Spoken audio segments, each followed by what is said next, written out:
Good morning. Hey, is this David or Harrison? This is Harrison. David is also sitting in. I'm going to go ahead and conduct the interview, though, if it's all right by you. Yeah.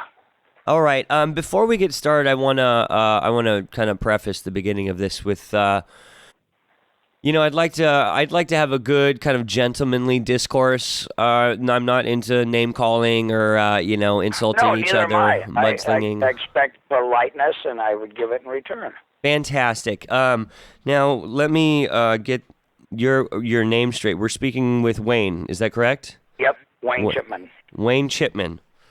Yep. All right. Well, I'm Harrison, more formally or commonly known as fucking Harrison, but and I do want to give a quick notice. We are broadcasting. And Okay. on that note, I'd like to apologize to our listeners. It's allergy season for me, so if I'm a little sniffly or congested or kind of stopped up, I do apologize. No problem.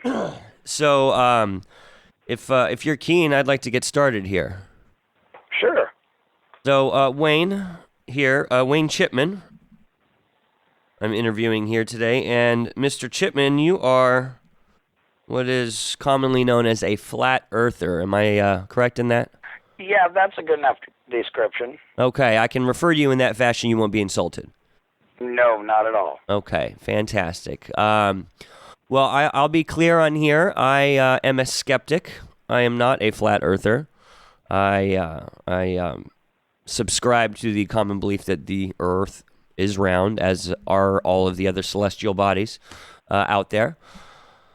But apparently that is not a common, not as common a belief for some. Can you tell me what your approximation of the flat Earth view is? Can you explain it for me in kind of layman terms? Yeah, basically, and if you follow flight paths, our Earth is laid out approximately like the round Earth map they show, the United Nations flat Earth map. Correct. That's the closest approximation we have. That's not our true map of our Earth. Our Earth has never been properly mapped. But that's a close enough approximation to work off it as a beginning, for learning this. And then people speak of the ice wall that is Antarctica that surrounds our Earth as the outer edge. Well, it's actually a land mass with ice on it that extends on. We have no idea how far. And then eventually you hit a dome that covers our Earth. And within it are the stars, the sun, the moon, and all the celestial objects we see. Okay. So if I've gotten that straight, the Arctic is at the center, and then Yes. all of the other continents kind of splay out in a kind of a circular fashion, and it's all kind of perimetered by Antarctica, and then there's a Yes. dome overhead, and within the dome, above this disk that is our planet, contain the sun, moon, and the stars. Can you elaborate a little bit more for me on that? Well, just by how our sun acts, it's about 3,200 miles above us. And it 3,200 rotates in a miles. circle. Yes, and it rotates in a circle north of the equator to south of the equator. This is what creates our seasons. And it, due to our horizon perspective, when it's about 6,000 miles away from us is when it appears to set to us or rise to us. And it appears that way because we have a built-in horizon perspective to our eyes, where the sky converges with the, say, the road surface. On a long, flat road, you'll look far enough out and you'll see the clouds meeting the road. Okay. And And that's our horizon perspective. you know, I'm kind of I'm a little vexed when thinking about why, to me, the world looks spherical. I mean, I've flown several times. I've climbed big mountains. I have reached certain altitudes that I can, to me, definitely perceive a curvature. But to Well, that you get, you can have 100 people fly up, flat earthers or globe earthers, and they're all going to claim they see something different from height. But the math for Earth curve shows that from a high enough elevation, looking out at ocean horizon, you would see the curve, the actual curve. And you don't. Wherever you look at any ocean horizon, it's perfectly flat, and you can line out levels and look straight up through the level, look to one end, look to the other. You can pan a camera with telephoto across the whole distance, and you'll see nothing but just perfectly flat water.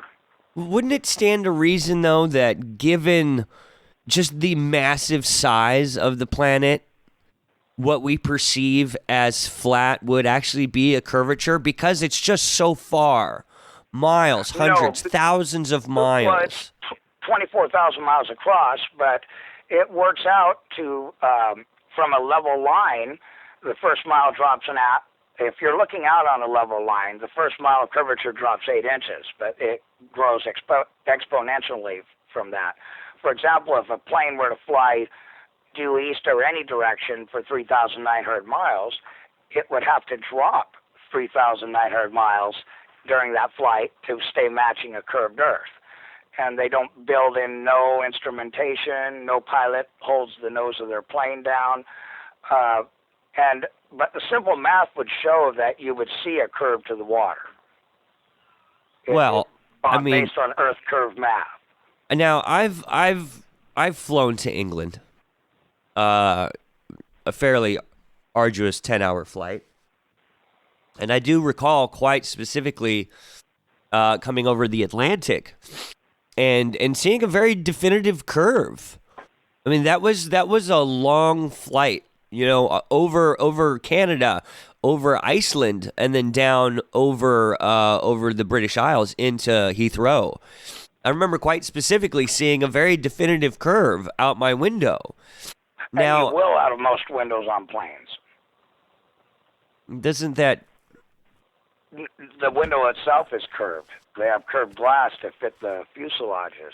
So the glass is in place curved, to just like actually... a fisheye camera's lens.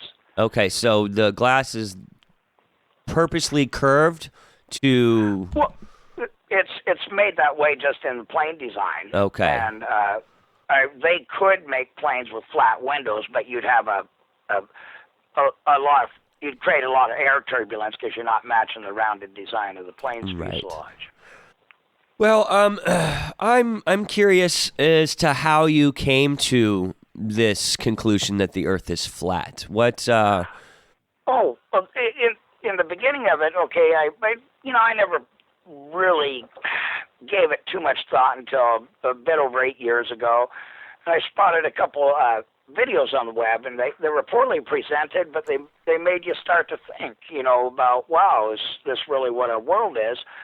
And what led me to proving the non-spinning Earth is the first step in the path to learning this. And that's what I proved in a very short time of just using reason, common sense, critical thinking, and studying. You're left with an inescapable conclusion. The Earth does not spin. It can't. And then from there, it actually takes quite a bit of leap to reach the flat Earth conclusion. In fact, I tried to disprove the flat Earth for quite a few times. I mean, quite a few, I should say days of research it took me to finally, this Earth is flat. And it never entered when I first proved the Earth was non-spinning, I still believed it was a ball. And when I first put together the fact it wasn't spinning. So, what was the biggest piece of concrete evidence that you came across that fundamentally altered your idea that this was not a spinning Earth, that this was actually a flat our disk? Atmosphere. Beyond all else, our atmosphere, and it's the one question that most people, and I call them ball earthers because they believe in the ball. When I'm a flat earther, they think they can answer this one, and it flusters them, and I enrage them most of the times with my simple statement, and they think they can answer it, but they can't. So, what is this question, or what is this answer? Okay, say in America, and I'm saying what science claims. Science claims the land in America is moving at around 800 miles an hour eastward, 24 hours a day. and that the air, the atmosphere, is spinning with this spinning land. That's correct. So they're saying the land and the air is moving 800 miles an hour eastward. So when you say that the land is moving, this is the spin of the globe. The spin, yes, and this is what science claims. It's not far from what I claim. And okay, so you're in America. You're in an audience at a stunt plane show. I put this out in various forms, but you're seeing all these planes do their banks, their turns, their steep climbs, their dives, every which direction. Okay, my question to any ball earther is, how is the air moving these stunt planes at 800 miles an hour eastward to keep up with the audience below them while they're doing their various stunts as if the audience were motionless? You'll forgive me. I'm a little confused there. The stunt planes at a stunt show, say it's a calm day. You're sitting there, you feel no breeze. They're doing all their stunts and circles and turns and spins and dives and loops, east, west, north, south, 300 to 600 miles an hour, and they behave as if the audience below them is motionless. Well, yeah, the audience would be audience would be motionless, and the planes would be moving above them. Yes, but the audience is moving at 800 miles an hour eastward, according to science. But the planes behave as if the audience is motionless below them.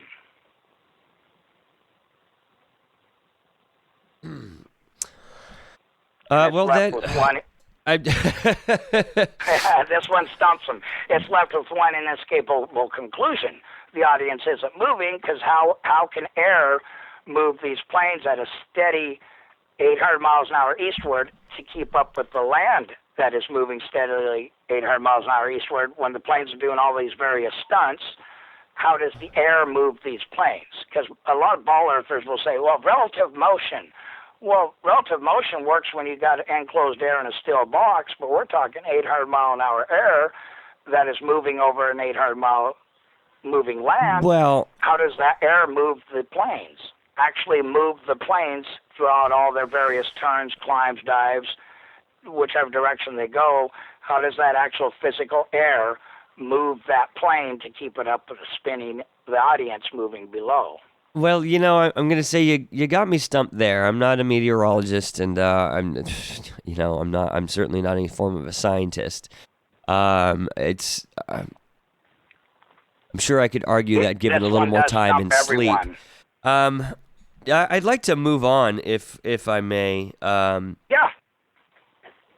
Why, if the Earth is flat, why are we being lied to about it? Why have hundreds of years of scientific evidence and proof been falsified? Why are we not being told the truth? Because, okay, for one, all science is funded by those who print money. Okay, you'll learn this on your research if you start researching. The reason they have you're talking about the Rothschilds and the Rothschilds are just puppets who print money. They're controlled by the Vatican, but that's a complete. Okay, that's a completely different path. I've heard a bit of the Vatican story myself, but please go on. Yes. Okay.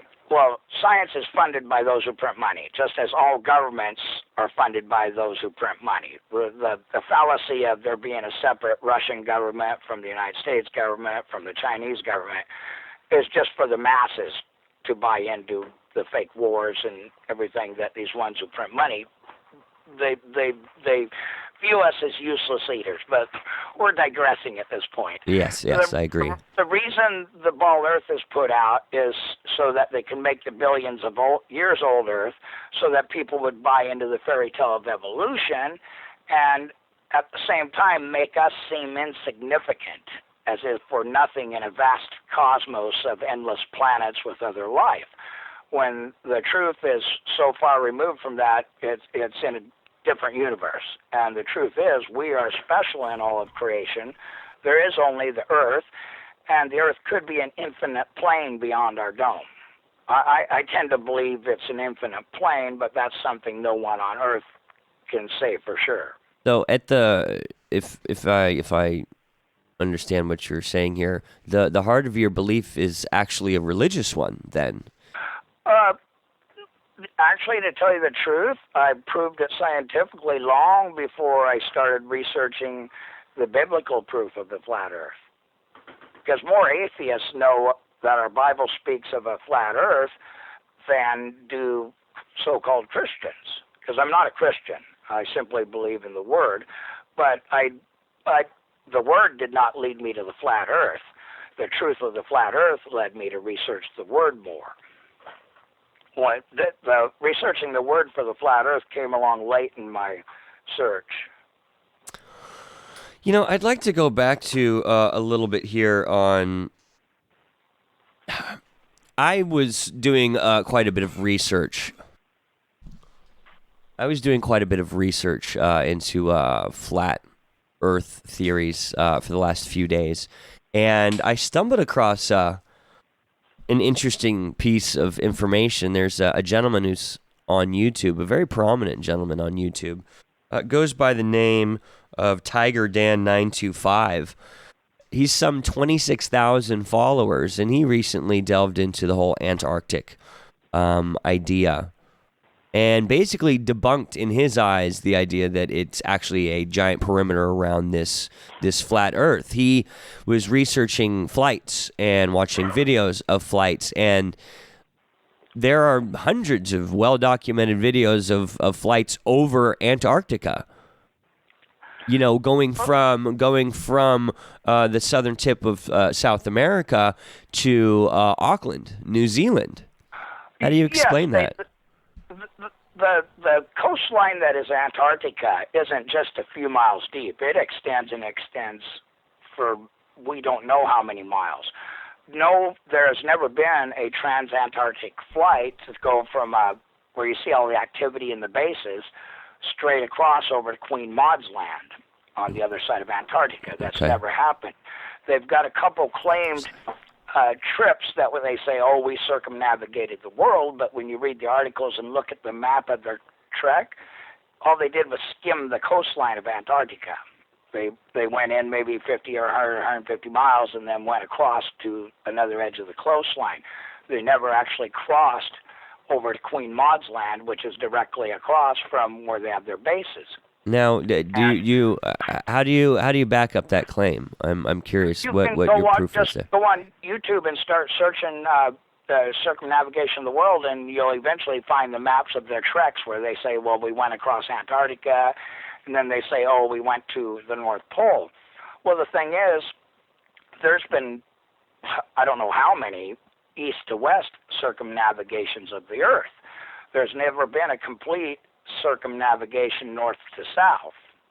And billionaires today with pocket change could book the flights or buy the jets and make a circumnavigation north to south of the Earth and be world famous, just like as much or more than Admiral Byrd. But no one's ever done a north to south circumnavigation. You know, I'd argue that. Again, I'm not a scientist, nor have I ever flown to Antarctica or over Antarctica, or gotten in a plane that's come anywhere near Antarctica. But I've watched enough documentaries. I've watched enough Science Channel, and there are stations all over Antarctica. It's open territory. Anybody can go there, and almost every nation in the world, big ones, I should say, have a station or two, or in our case, 7 or 8. Yeah, last count there was 52 nations signed the Antarctic Treaty. That's correct. It's open to anybody, and they're sprinkled all over. They are, but you don't just go to Antarctica and take some snowmobiles and head off into the deep unknown. You can't do that. They won't allow you. These are mostly our military bases down there, and then paid scientists. Well, right. I imagine you can't just go off into the deep unknown because it's dangerous, and you could, die out there quite easily. Well, people die every day. There's a lot of people who'd love to go down there and give it a shot. Not me, for one. I don't like the cold. But I don't blame you. I'm in no, that. it's Well, it should pique someone's interest as to why 52 nations have the longest standing treaty ever concerning the Antarctic when it's just a cold wasteland. Why are they so interested and why are they down there so much? Well, and that then is another thing about Antarctica concerning the globe Earth is with the tilt science claims and the 93 million mile away giant sun, the Antarctic should have the exact same weather conditions as the Arctic, but reversed, 180 days out from each other. And I'm sorry there. It's given that the Earth is on an axis and it tilts, there's half the year there's direct sunlight and it's very cold, but it's sunny all day. While the other half of the year. Sorry? And then it becomes opposite the other half of the year. That's correct. But Antarctic conditions make the Arctic conditions seem quite balmy by comparison. Antarctica is so much colder than the Arctic, it's not even funny. Well, I would maybe that perhaps it has something to do with the size of the landmass.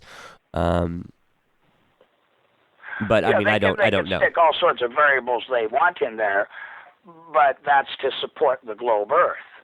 When in reality, the reason the Antarctic gets is colder is because the sun's traveling a faster path once it reaches past the equator line to make its 24-hour day. I'm curious. What are your views on NASA? There are so many photos of the Earth from the moon. There are photos of the Earth, and this is photos taken of the Earth, and there's an obvious shadow, a horizon line, if you will, on the Earth. Several different pictures of the Earth in its motion, in its spin, of different continents at different times. If this was a big flat Earth, wouldn't those photos show all of it, everything? Well, the vast majority of these photos are CGI. And all these later ones with the moving Earth, they're CGI productions. They're not actual images taken from space. And if you trace the Apollo missions, you'll learn that one picture they showed in all the school books and for years and years and years or even decades, they took out of a rounded window of the Apollo spacecraft is how they got the round image of Earth, and they used that for all it was worth. And then if you trace the different images NASA has shown of the Earth over the years, the continents are different sizes and aspect ratio to the ball. It just gets almost silly what NASA has presented, and they've been called on it so many times, they're actually starting to improve their film they're making. All the space station shots of the astronauts are taken in underwater pools. You can see the bubbles coming out of off their spacesuits at times when they don't catch them when they're doing their dubbing. All right, let's backtrack a little bit here. So the Apollo moon missions were a hoax. Is that what you're saying? Okay, and so all the photos. I mean, there's one I'm seeing in my mind right now. The moon is in the foreground, and then probably half of the Earth is visible, and then there's the shadow of it. It's partially eclipsed, if you will, like we see the moon partially eclipsed usually, and I'm wondering how they could have doctored a photo like that back in the 60s. Well, I mean, now easily, they but were then making Hollywood movies back in the 60s. Well, they had the abilities to. They didn't have the computer-generated Photoshop, but they weren't dealing with computer-generated images. But they could layer film on film. And I think actually I'll have to look into the supposed real pictures they have from the moon. The aspect ratio of what the Earth would be to a moon 30 Earth diameters away, it doesn't seem to fit if I remember right. I think I might know what photo you're talking about. I'll look into that one a little bit.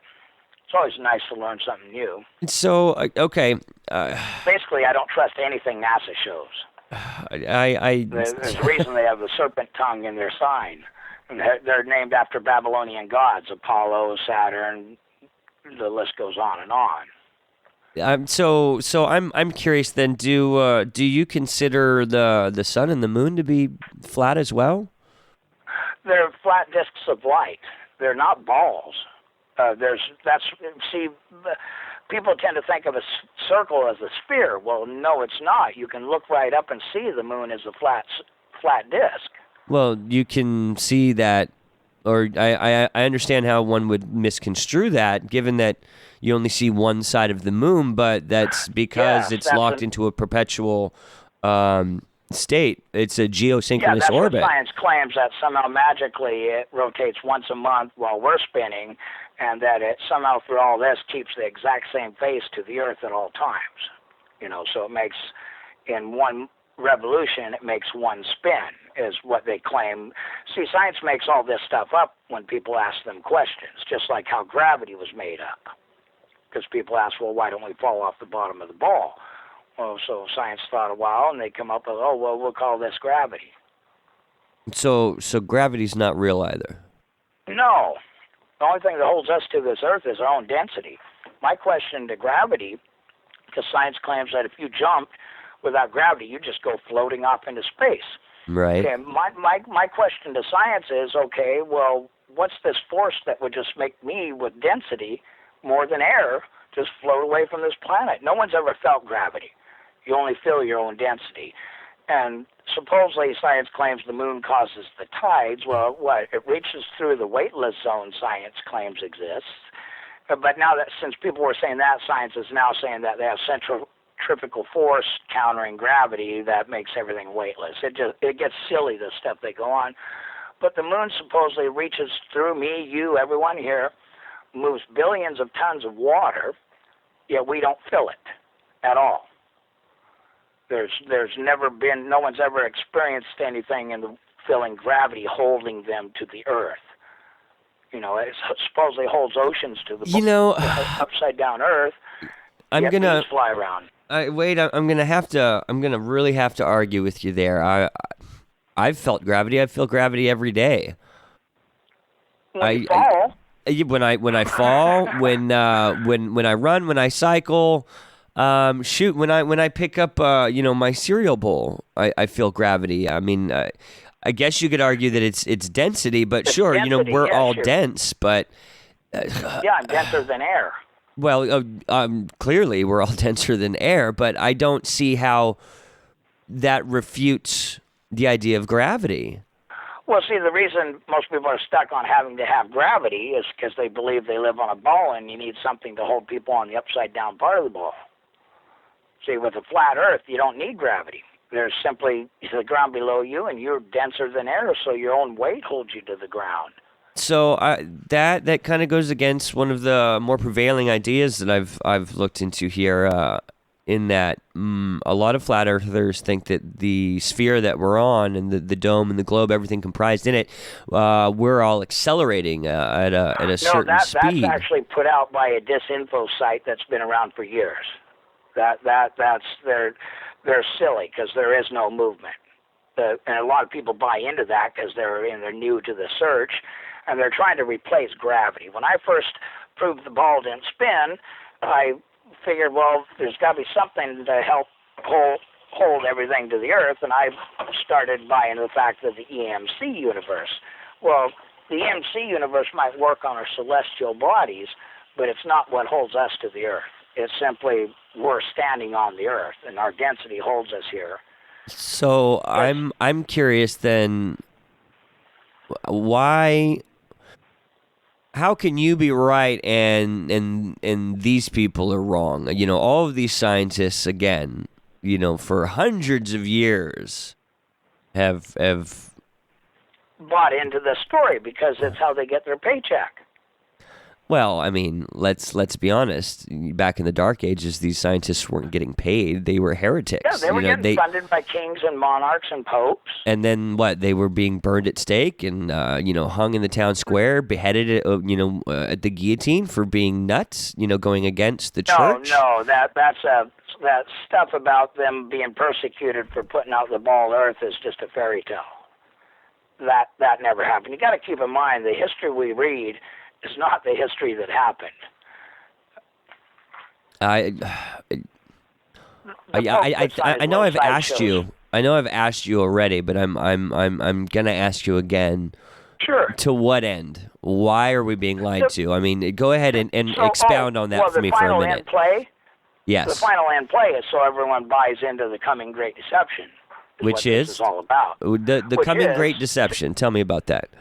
It's the space aliens that are demons playing as space aliens. That's the coming great deception. All right. And that's what this is all about. The space alien demons. All right. I'll be very, very clear demons, here. But they're pretending they're space aliens. Right. Is what they will be doing when they come here. I'll be very clear here. I am definitely somebody who believes in the existence of other life and other worlds with more civilized creatures, beings on them.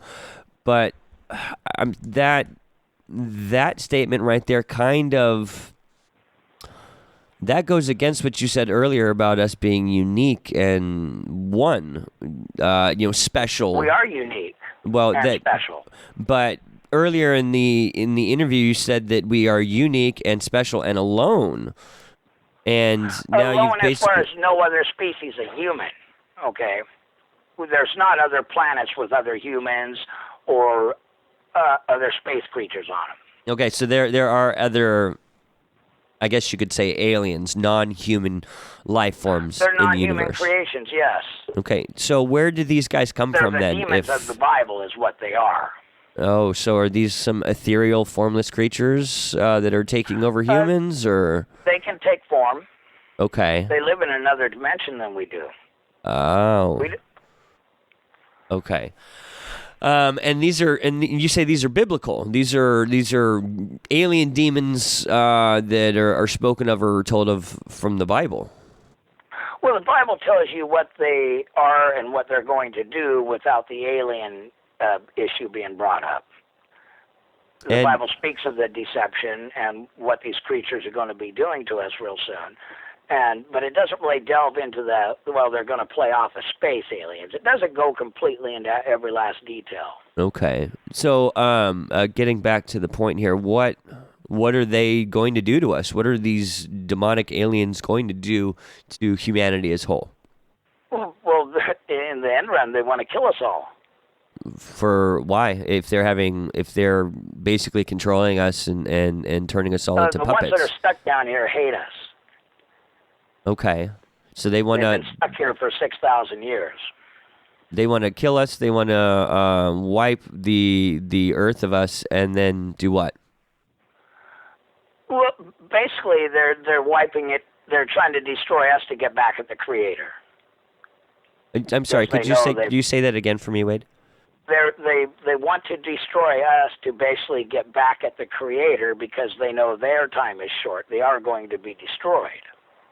Oh, and since we are, God's favorite creation, they are going to basically give him the bird and kill us, just as spite. That's what they've been doing for a long time. Why do you think we have all our wars? So these Good people don't want to just leave their home and go kill other people. Well, not civilized people, hopefully, but then again, I don't live in the Middle East or Africa, where some people aren't as civilized. No, some people are not civilized, and that's why. That's basically what we're living in as a testing grounds. If you really get down to the nitty-gritty of it. So, Wade, when do you think that this is going to happen? When do you think these demonic space aliens are going to fully present themselves and kill all of humanity? No one knows the day. I can't put a time on it. I've been feeling it was going to happen any time now, and it still could. They've been basically prepping humanity with everything on the media and everything. They're prepping humanity for these people showing themselves. They're speaking of CERN opening a gateway to other dimensions. That big hadron collider. I don't know if you've heard anything about that. I have. But they talk of it opening other dimensions. Stephen Hawking was talking about it, and a few others have. And they're starting to prep humanity to accept these creatures coming here. Well, I'm glad that you don't have that you're not claiming to know the date. The No, end time. no one I'm glad knows. that You you're know not, the because there are too season. many kooks out there who claim to have that inside knowledge. No, nobody has that knowledge. The best I can tell you is near as I firmly believe it's going to happen in my lifetime. And I'm 55 years old, so within the next 20 years, I would say it's going to happen. I believe it's going to be a lot sooner, just with the way world events are playing out. We're seeing, the Bible speaks of the burden of Damascus, and Okay. it's the fact that Damascus, our oldest city in existence, is going to be turned to a wasteland of rubble that won't be inhabited.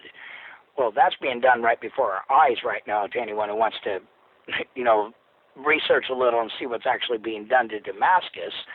And before Assad lets them murder him like they did at Gaddafi and Hussein, he will unleash everything he has on Israel, and Israel will nuke Damascus.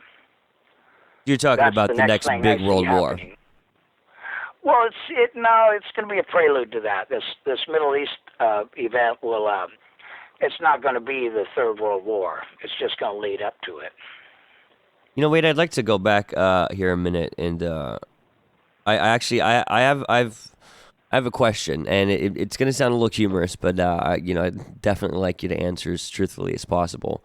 Sure. Do you think Donald Trump is one of these demonic space aliens? No, most of them are behind the curtains, and Trump has a little too much humor in him. Now, if you really want to know one who I think might be one, it's Hillary Clinton. When you watch these live newscasts and they start talking about death and stuff, that you'll see them pixelate their eyes. I've seen a few pictures. There's a gal Pelosi recently. I think I saw an image of, and I imagine if anybody was watching Hillary's acceptance speech for her or her congratulatory speech for her win last night, I'm sure somebody could find a pixelated image or two that would kind of speak to what you're talking about here. Yeah, they're there. I've seen it enough on live TV. CNN almost lets some of it through too. They're in control of the media, so you can't pinpoint. Well, yes, this is one, this isn't. It just you get the feeling they are, and just how a lot of these politician creatures are just evil beings. It's disgusting what they're doing to us as humans, but that's just part of the whole scenario that's playing out. Well, Wade, I'd like to kind of close out here and get an opinion from you, given your knowledge here, what you believe in the flat Earth, and that NASA is just one big cover-up after another, and we are soon to be consumed and destroyed by space demons. What can we do to combat this? Is there anything we can do to combat this? No, we're if humanity would rise up, we would destroy the whole banking system and start back to what it should be. There should be no credit. Credit makes us all slaves. But part of their tactic has been to divide and conquer. There's no way that humanity is going to rise up as a whole. I mean, we outnumber these creatures that control our money and the religious system. We outnumber them 100 to 1 or 1,000 to 1. Mm-hmm. But it would take us rising up as a group, and it's not about to happen, no. I don't believe that's going to happen. Best you can do, my opinion right now, and this is what I tell everyone, buy food. It's going to be the new gold soon. Food. So stock up your pantries, everybody. Yeah, in 8 years, food has doubled. Go back 8 years, and food costs half what it does today. Well, Wade, I've appreciated having you on the show today. Thank you. It's nice talking to you, Harrison. I really enjoyed that. And I imagine you got my number since I called. If you guys ever want to invite me to talk again, I can talk about other subjects too, but no, this has been enjoyable. And hopefully one or two listening might think and just go do a little research on their own. We do. Right now we have 5 listeners, and I would assume that 1 or 2 are some of our regular listeners.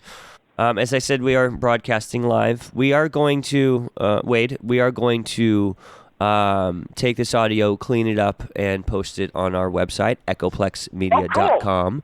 So feel free to listen to it. Also, if you're keen to have a rough cut of the unedited audio of this interview, by all means, get in contact with Dave, and he'd be happy to give you some the file.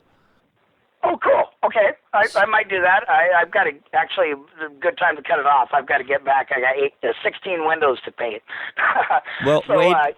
I'll leave you with this in regard to your invitation to calling you. If you have free time, Sunday evenings, 9 p.m. Pacific time, we start our big show, The Plex. Go ahead and tune in, listen to us. If you're keen to call in, you've got our number, and we accept calls throughout the whole show. So if there's a topic that we've hit on that you're interested in, by all means, give us a call. Oh, yeah, I believe me, there's many topics I'm interested in, so we'll probably be talking to each other again. Now, I will preface that invitation with you will be calling into a panel. There are 5 of us on the show. That's including me. And some of us do drink. So you may not have the relaxed kind of atmosphere me and you had. Yes, sir. Okay, well, Harrison, it sure is nice to meet you. Wade, it was a pleasure. Thank you for calling us. And thank you for taking my call. You have a good day, buddy. And to you, sir. Goodbye.